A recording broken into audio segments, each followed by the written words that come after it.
Mechanism of electrophile substitution. बेटा mechanism कैसे होता है, ठीक है। सबसे पहले होता है फर्स्ट पॉइंट, इलेक्ट्रोफाइल तो समझ में आ गया ना।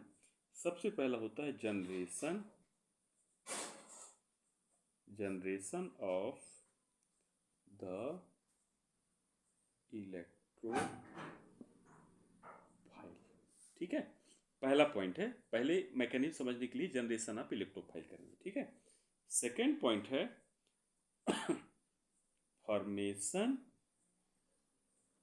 फॉर्मेशन ऑफ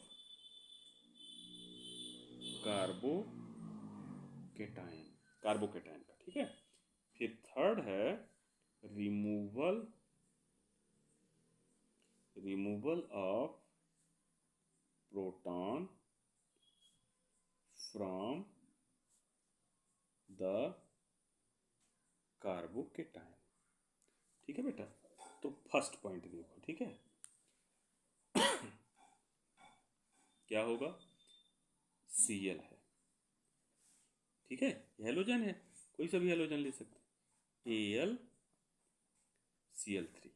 अब एल्यूमिनियम क्लोराइड क्या होता है बेटा, ये इलेक्ट्रॉन डिफिशिएंट कंपाउंड है, ठीक है। इसकी वैलेंसी कितनी होती है, मतलब इसके बैलेंस इलेक्ट्रॉन कितने हैं यहाँ पे 6, स्टेबल होने के लिए कितना चाहिए 8, जैसे बोरान ट्राइक्लोराइड, ठीक है। तो लुईस एसिड की तरह काम करता है, ठीक है ना। अभी देखना ये क्या करेगा, यहाँ पे जैसे डिफिशियंट है, ठीक, जैसे आप ये देख सकते हो, ये Cl, ये Cl, ये Cl, ये समझाने के लिए बताया, ठीक। यहाँ पे वैकेंट है 1 2 3 4 5 6, ठीक है। तो ये क्या करेगा, इलेक्ट्रॉन को अपनी ओर खींचेगा, ठीक। तो ये जो इलेक्ट्रॉन है यहाँ आ जाएगा, ठीक। अब ये कौन सी स्पीसीज बनी, ये पॉजिटिव हो गया, क्लियर। तो Cl प्लस, ठीक है, दिस इज CHLORONI क्लोरीनियम, ठीक है। दिस इज इलेक्ट्रोफाइल बना, समझ में आया। कैनेजारो रिएक्शन में AlCl3 का यूज किया है, तो दिस इज क्लोरीनियम। और ये Cl इससे रिएक्ट करके AlCl4 और ये माइनस, क्लियर। सेकेंड में क्या होता बेटा, CH3Cl, ठीक है। ये जो मेथिल क्लोराइड है क्या करेगा, AlCl3, ठीक है। अगर जो जैसे अभी क्लोरीन में देखा अपन ने बनाया ये इलेक्ट्रोफाइल, अब ये मेथिल क्लोराइड में कैसे बनता है, सेम प्रोसीजर, ठीक है।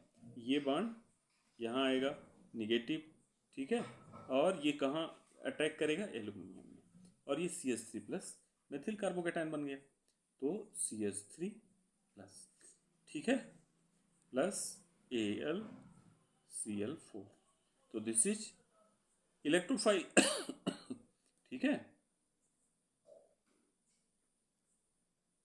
इलेक्ट्रोफाइल आपने हेलोजनेशन में देखा, अब ये एल्किल हैलाइड या मेथिल क्लोराइड में देखा।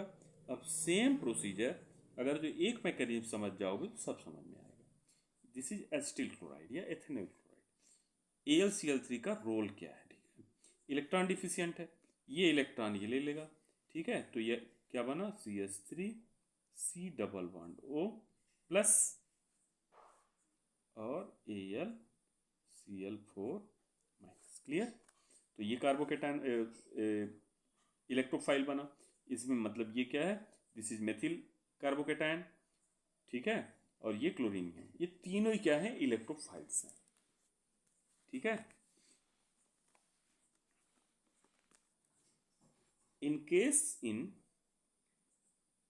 तो ये समझ में आ गया इलेक्ट्रोफाइल कैसे बना, और यही जो है हाइड्रोजन से रिप्लेस हो जा रहे हैं तीनों रिएक्शन में। इन केस ऑफ नाइट्रेशन, अभी नाइट्रेशन भी देखा हमने, नाइट्रेशन में क्या होगा, नाइट्रेशन हमेशा सल्फ्यूरिक एसिड की प्रेजेंस में होता है। स्टेप फर्स्ट, सल्फ्यूरिक एसिड को हम OH SO3H ऐसे लिख सकते हैं, ठीक है ना, ठीक है। Plus OH NO2, this is sulphuric acid. Nitration हमेशा सल्फ्यूरिक एसिड की वजह से होता है, तो आप देखो इसमें नाइट्रेशन,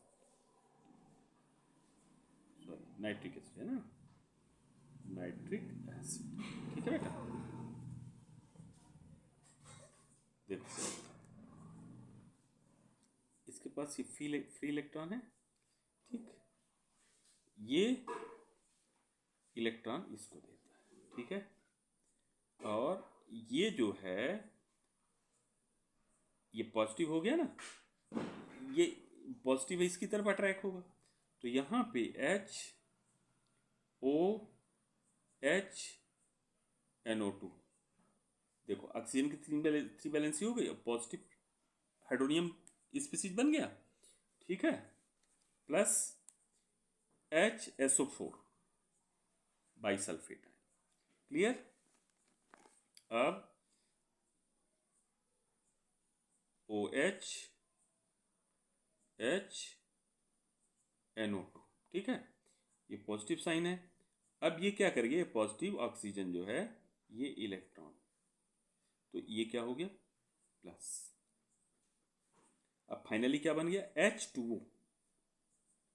H2O और NO2, ये बन गया nitronium ion, this is nitronium ion, ठीक है बेटा। अब ये नाइट्रोनियम आयन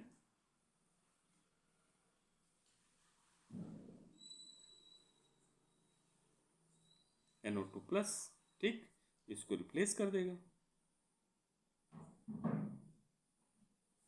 सेम सभी में यही प्रोसेस होगा, और H plus, clear, this is nitrobenzene. तो बेटा जो इलेक्ट्रोफिलिक सब्स्टिट्यूशन में क्या होता है, इलेक्ट्रोफाइल से इलेक्ट्रोफाइल सब्स्टिट्यूट होता है।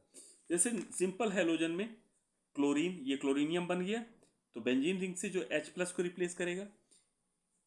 फ्रीडर क्राफ्ट रिएक्शन में चाहे एल्काइलेशन हो चाहे एसिलेशन हो, इसमें क्या है, एल्काइलेशन में मेथिल प्लस ये कार्बोकेटाइन, ये इलेक्ट्रोफाइल, ये हाइड्रोजन को रिप्लेस करेगा, और इसमें ये H2 ग्रुप ये हाइड्रोजन को रिप्लेस करेगा, ठीक है बेटा। तो इसमें प्रोडक्ट क्या बनेगा, एस्टोफिनॉन, इसमें टॉलिन, और इसमें क्लोरोबेंजीन, और इसमें आपने देख लिया नाइट्रोबेंजीन, क्लियर। स्टॉप।